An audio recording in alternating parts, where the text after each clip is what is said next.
Sementara itu janji Presiden Joko Widodo selama 2 periode pemerintahan untuk mencapai target pertumbuhan ekonomi 7% belum tercapai.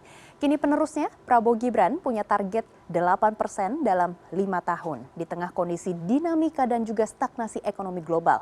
Pemerintahan Prabowo Gibran sudah dimulai. Lantas bagaimana keduanya mampu memberikan kebijakan yang efektif dan efisien untuk penyerapan tenaga kerja dan mendorong daya beli masyarakat? Kita lihat bersama.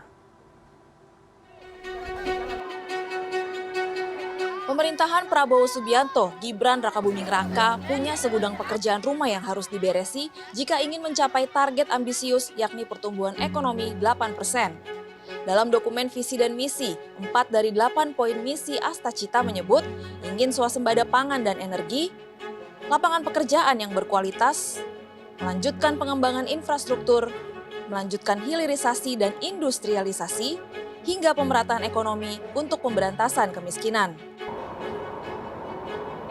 Ekonom dan pengusaha menyebut, industrialisasi is the only way untuk mencapai target pertumbuhan ekonomi ambisius 8%.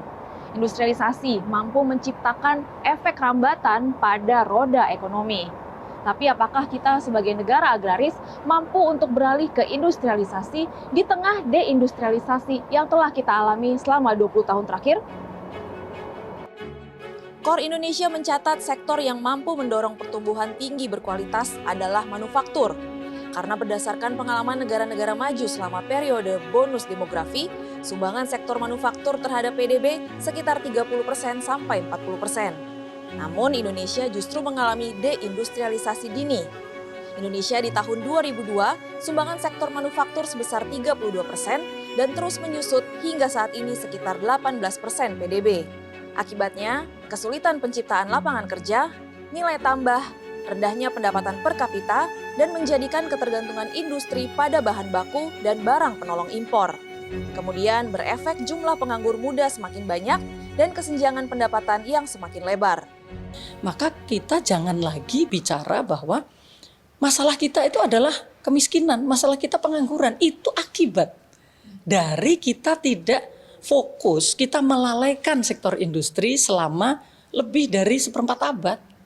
Gitu. Nah, jadi kalau dari 2002 sampai dengan sekarang ini, itu kan sudah lebih dari 25 tahun kita melalaikan itu. Nah, oleh karena itu ini harus ada kesadaran baru, harus ada kejujuran ya dari pemerintah yang akan datang ini bahwa ada yang salah.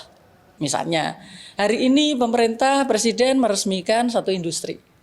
Tapi besok tanda tangan untuk free trade agreement untuk produk-produk turunannya, produk hilirnya. Lah ini kan nggak nyambung.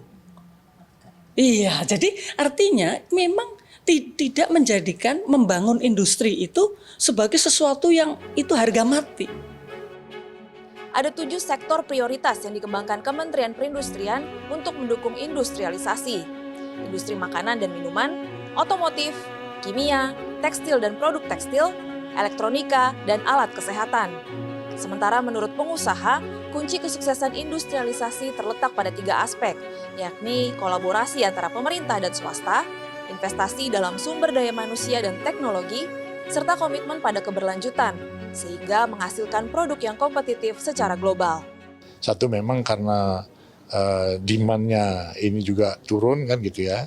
Kemudian yang kedua adalah dari perspektif tadi bagaimana dukungan regulasi bisa menggerakkan demand itu.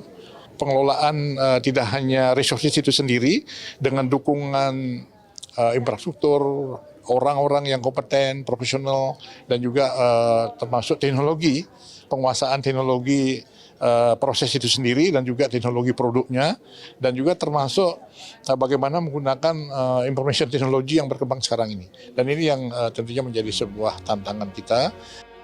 Inilah 108 wajah tokoh yang akan membantu pemerintahan Prabowo Gibran 2024-2029. Ekonom berharap tim lama dari era Presiden Joko Widodo mau mengubah pola pikir dan strateginya untuk membalikan keadaan bahwa Indonesia punya banyak potensi dan tidak pasrah di pusaran 5% saja.